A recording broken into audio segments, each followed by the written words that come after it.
Fuck. Um, so, continuing on with the MCU thing, yeah, that's still a thing, even though it's been over a year since I started. Um, when that happened, I got a job. And when you get a job, you kind of stop doing a lot of the things you enjoy doing. You come home and you just kind of vegetate for a while. But I'm trying to push myself back into it. So, yeah. Here we are, back finally with I watched Captain America: The First Avenger. Um, yeah, I fucking love this movie, and I don't know how. Like, this is an MCU movie, right? This shouldn't be, like, good. This should just be, like, a fine movie I could watch, and I'll be like, hey, that wasn't that bad. Like Iron Man 1. Iron Man 1 is probably the second best so far. It's good, but it's like, it's good for, like, a popcorn kind of movie. It's like, yeah, I can watch this, I can just kind of, like, enjoy the cool sights. No, yeah, this movie's, like, actually good. Like, this one you should watch. Like, not even as just like oh, if you want like someone to put on. No, you should actually like genuinely watch this movie, and there's like actual content in it. So okay, one of the first things about this movie that I think is actually quite good is how this movie is actually like kind of slow for the first like half, and I think that's really cool. Because let's be honest, a lot of MCU movies are just like, whoa, look at this, look at this, look at this. Remember that from the comics? Remember that from the comics? Oh, yo, that's Iron Man's suit and number 852 from the one issue of Avengers, Avengers 200. I shouldn't be saying Avengers 200. That's the story of the self-cessed incest rape baby. That's real, by the way. I'm not making this up. Avengers 200. It is fucking insane that exists. That is a real thing. Marvel did. So, yeah, this movie takes place in World War II, so of course, as a British person, I have to look forward to this movie because we have like this obsession with World War II in our culture. Probably just because it was like one of the few times we were like not the villains for once. We have a very bad history, but that was one time where it's like, hey, we're like kind of morally right for once. Let's fucking celebrate this shit. We're not colonizing. So yeah. This movie takes place in World War II. We have good old Steve Rogers, Captain America. I actually have a couple things Captain America in. I got Captain America and the New Deal. I got this from a comic shop in. I shouldn't say where it is actually. It's my secret actually. And I got this Penguin Classics Avengers, and you can see Big Man himself right there. And like, it's fucking Hawkeye. If you guys give a shit about that guy, he'll be relevant. Oh god, he'll be relevant so much later when I'm doing Phase 4. Am I gonna have to look at the TV shows? Don't make me look at the TV. I'm gonna have to look at the TV shows. Oh my god, fucking damn it. Oops, pardon me. So yeah, you got good old Steve Rogers, and this film just does such a fucking good job at making you really like Steve Rogers. Because like, for me, until I watched this movie, he was that one guy who was just kind of like the leader of the Avengers, but like I didn't give a shit about the Avengers to begin with, so I was just like, yeah, whatever. He's really fun in Marvel vs. Capcom. He's really fun in that game. He and Morgan are my mains. That's challenge me on Fight Cade. Morgan, Captain America. I'm kind of shit at Marvel vs. Capcom 1, but you know what? Fuck it. You know, let's do this. So, like, the entire first act, he isn't even Captain America. He's this scrawny fucking, like, child who's, like, I think they say he's, like, 90 pounds, which is, like, underweight as shit. And, like, first of all, I don't know what they did, but it looks incredible. I don't know how they did that. There was some, like, actually, I don't know. I'm not going to Google it because I think looking too much into the backstory of a movie could potentially like ruin it or make me more like, oh man, maybe this movie was like a bit better than it could have been or whatever. I don't want it to be biased at all. I just want to be like a normal guy who just sits there. It's like, oh, that movie had some like cool stuff in it. Ignore how I mentioned the filming backstory in the Iron Man 1 video. You're nitpicking and biased. I'm not. I win. Bye-bye. So yeah, the scene that really solidifies just how good Steve Rogers is, even before that, is him standing up to this one guy being a complete dick in the cinema. He's like, hey, stop the movie, stop giving us war adverts, just show the movie. And even though the guy's like fucking this tall, and Steve Rogers is like...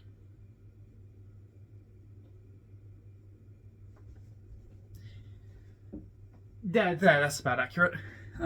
So yeah, even though he's like tall, he still stands up to this guy and gets the shit beat out of him. And there's this cool little moment where he I don't have anything he uses a shield, but he like uses like a little like bin lid and uses it as a shield. It's like this foreshadowing, but it's actually like it's not like, oh, look at that from the comics. It's look at that from the actual character.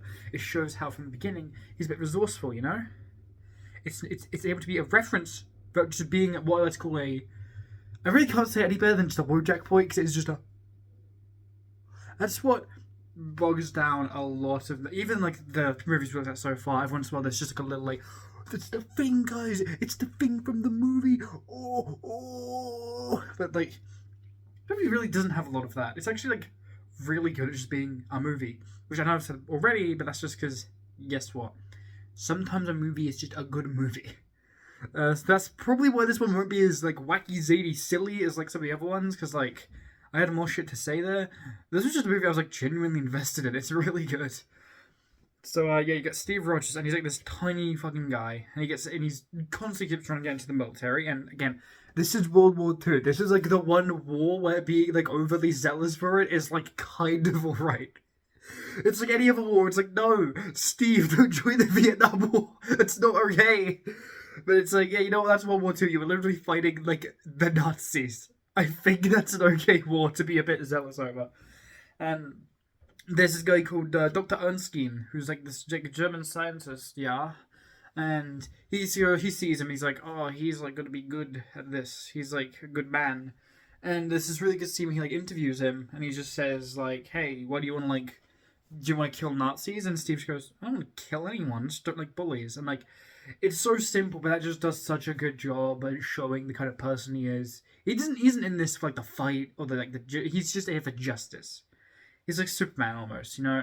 He actually is a lot like Superman. I'm pretty sure if you asked like Captain America, what do you fight for? He would say truth, justice, and the American way, which is like no, Superman doesn't say that anymore, does he? It's like truth, justice, and like freedom for all or something like that. Which honestly, I think for Superman that kind of works. I don't know why he has American in his catchphrase. He's not like a specifically American guy, unlike a Captain America who dresses like this.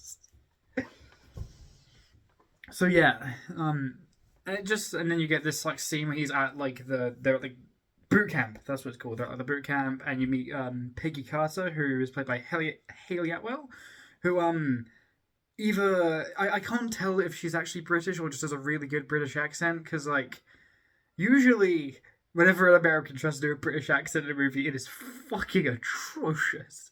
I don't know why, but they are always so bad at it. So I do think she probably is just British, which would make sense actually. I had a funny story to do with that when it came to Ray, like Daisy Ridley. I just thought the British accent was a thing. I didn't think that. I think it was a part of Ray. I didn't realize that was her actual accent. I would have mentioned that to a couple of friends at school. They looked at me as if I was like actually brain dead, which probably am, honestly, if I didn't put that together. And there are two scenes here that once again do an amazing job of establishing Steve Rogers, who Chris Evans does a fucking amazing job at. If I'm mentioning actors, I may as well mention the main guy, Chris Evans. He's really good here.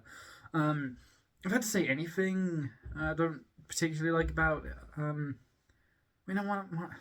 haven't done one of these in fucking months, so my brain isn't really used to recording at the moment, so yeah, that's why I'm a bit scatterbrained, not as fucking guys as usual. I'm just a bit low energy because I also like literally just had lunch, so that's also probably a part of it.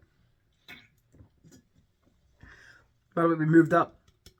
I'm no longer drinking Aldi fucking Coke. I'm drinking actual real Pepsi Max.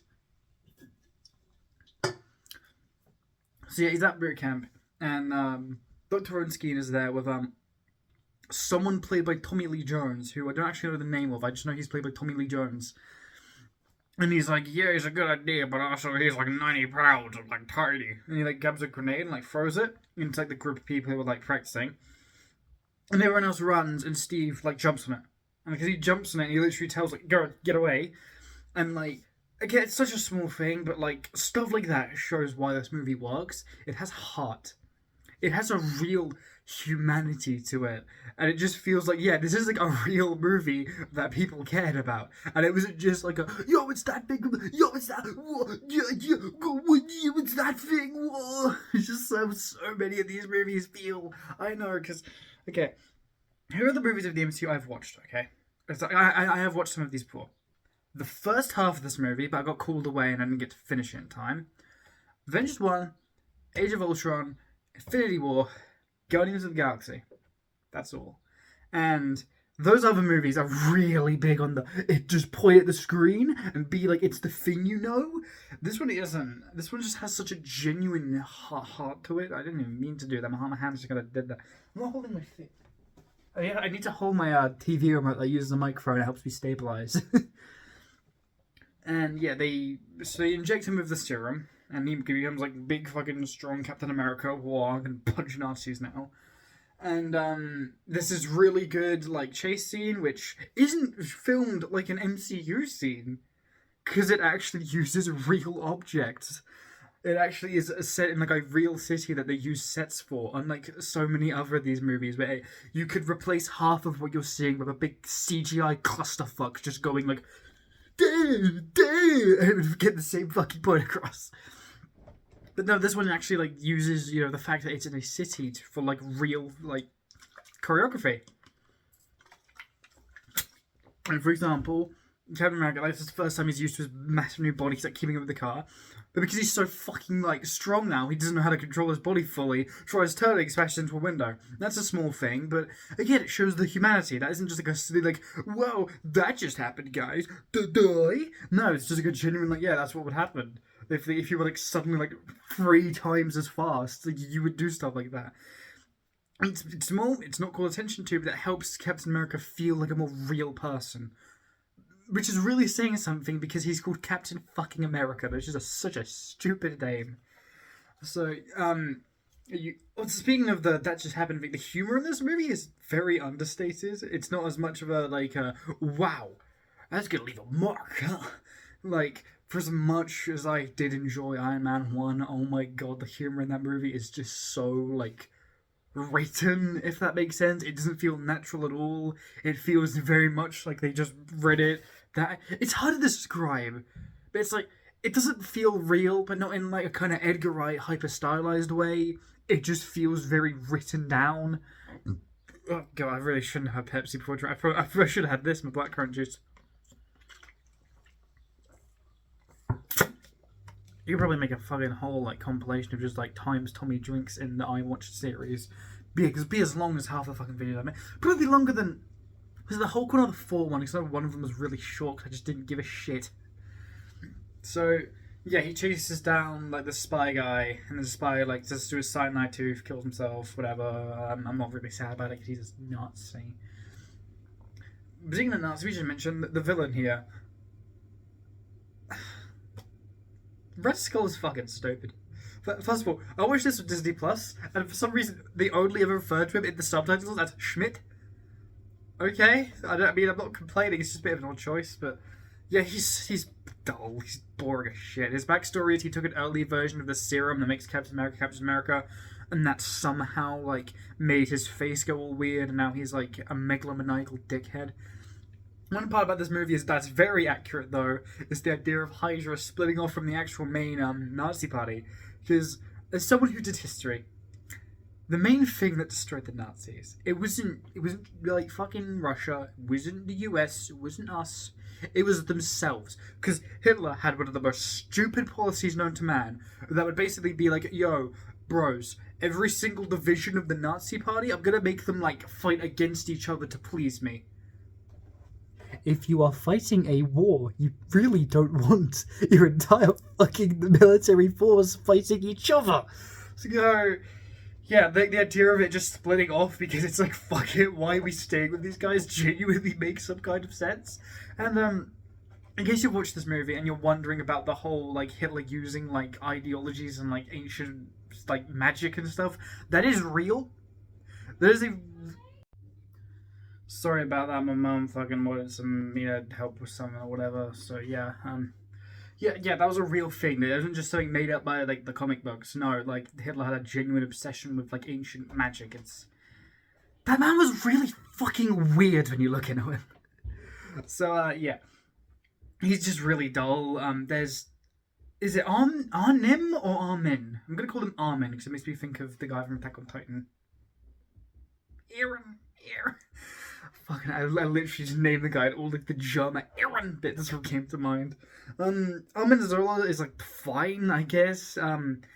He's just like some cowardly guy and like he doesn't support Red Skull, but he also kind of does. There is a good scene with him where he's like captured by Tommy Lee Jones, and I remember that scene not because it was like fucking standout, just because it's slow. It's a scene of just two characters talking, and it's actually interesting. It's really weird to see in one of these movies.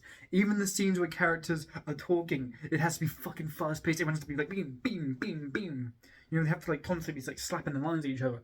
This scene is so paced. They're not afraid to have a couple seconds of silence. It helps it feel like a real movie.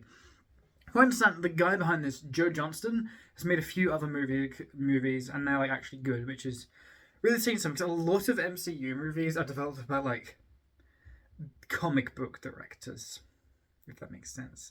They aren't done by directors. They're done by guys who make these kind of movies. It's why they're all so samey. It's like fucking country music.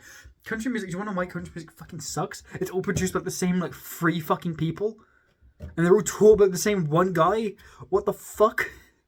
God, I'm really going. This is why we come to iWatched. Because no, you don't want to hear my analysis on these movies, because I'm a fucking schlub. I'm a 19-year-old schlub. You are here to watch me go on random tangents about like how like country music is like dog shit nowadays. And you also have the supporting cast of this movie, who I'll admit, one of the weakest parts of the movie. They're all really fucking boring. You have like the screaming commandos or the howling commandos or whatever they're called, and I wouldn't be surprised if there was like something changed with them, whether it's like cutscenes or like some rewrites, because they're meant to be kind of like the Captain America's main gang, but they like don't ever do anything ever.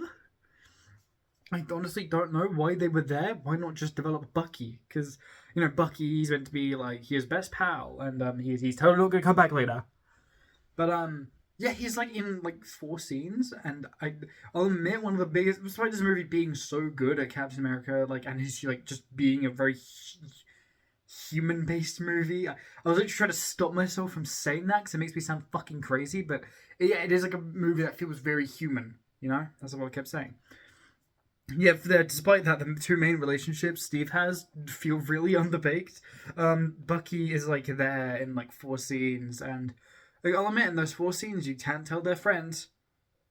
It's kind of really it.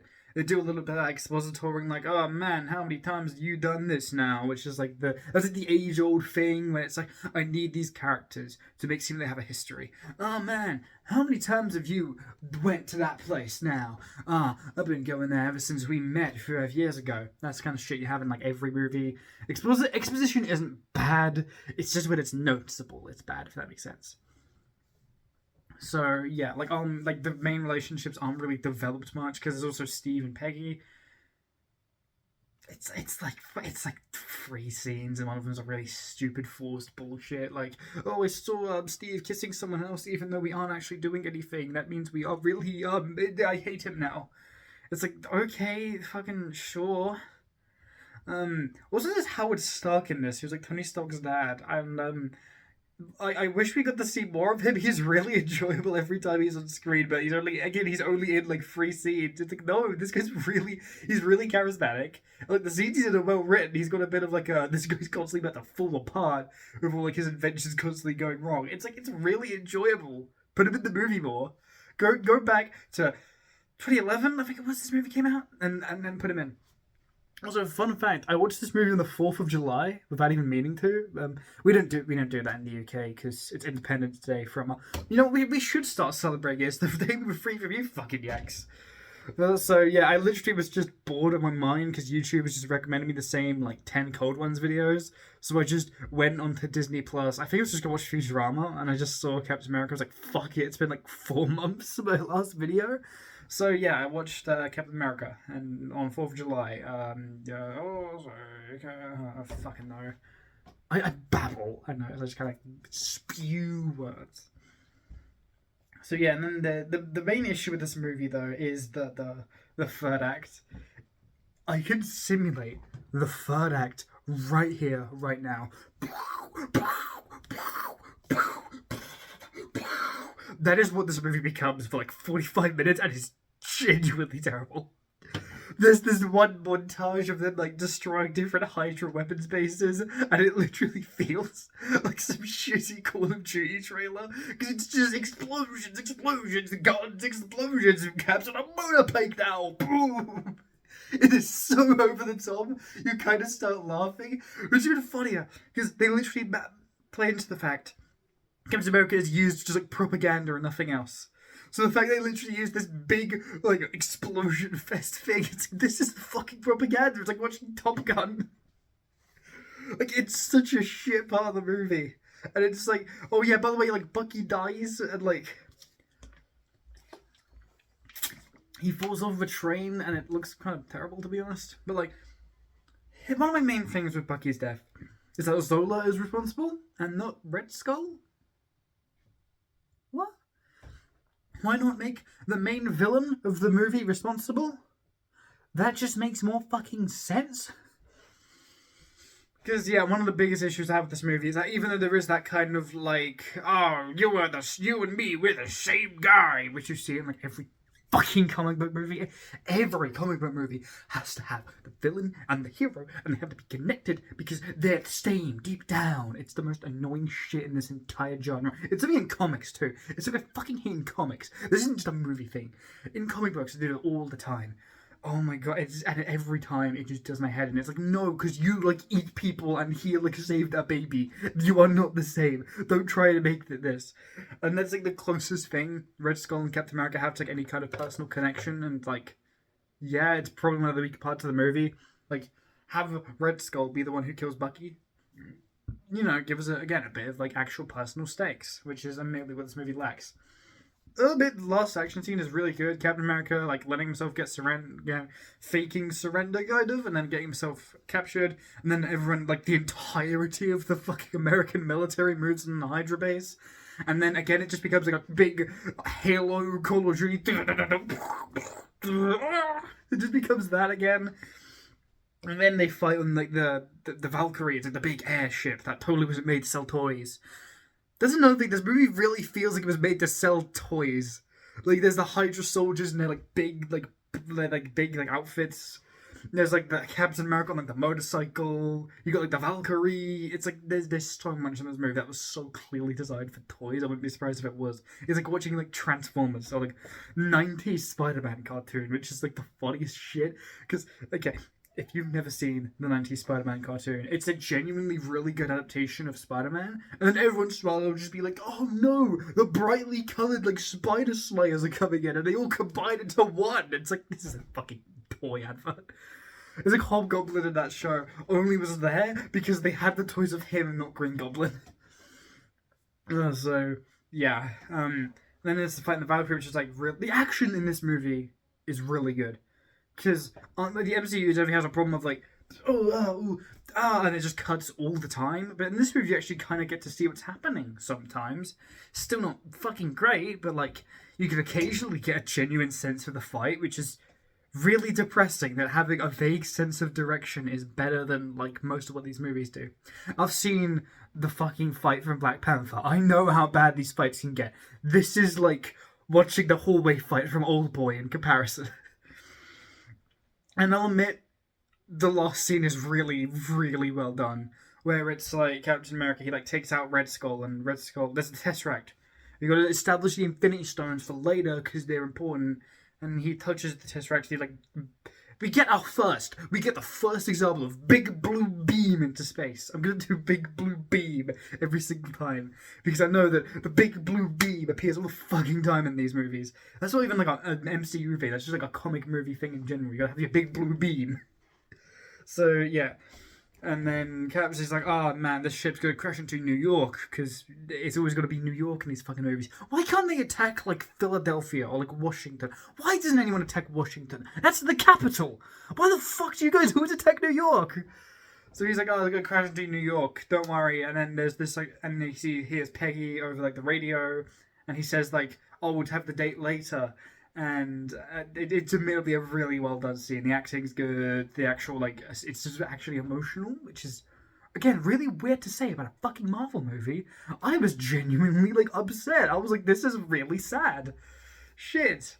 This is like actually a really good movie. I'm getting a little bit like, you know, I'm feeling not like worked up, but it's like I can feel the sadness still there, which is really fucking impressive.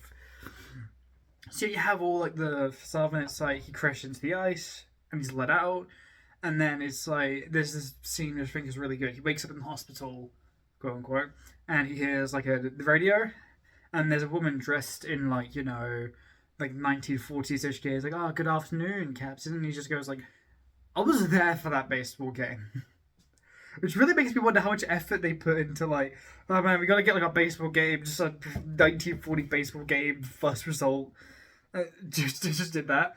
So then Captain America breaks out of there and he's like, "What the fuck is this? Where am I?" And he gets like the shot. You get the shot every movie in New York has, where it's like the Times Square. What brands, guys, buy our products. It's my least favorite part of any movie that takes place in New York, which is every fucking comic book movie, by the way. So yeah, and then there's this scene where he like looks over and Nick Fury's there and he's like, "Hey, we wanted to break news to you slowly." And Steve just says, "Had a date." He's talking to the date with Peggy, and the movie ends. So yeah, that's the end of the movie.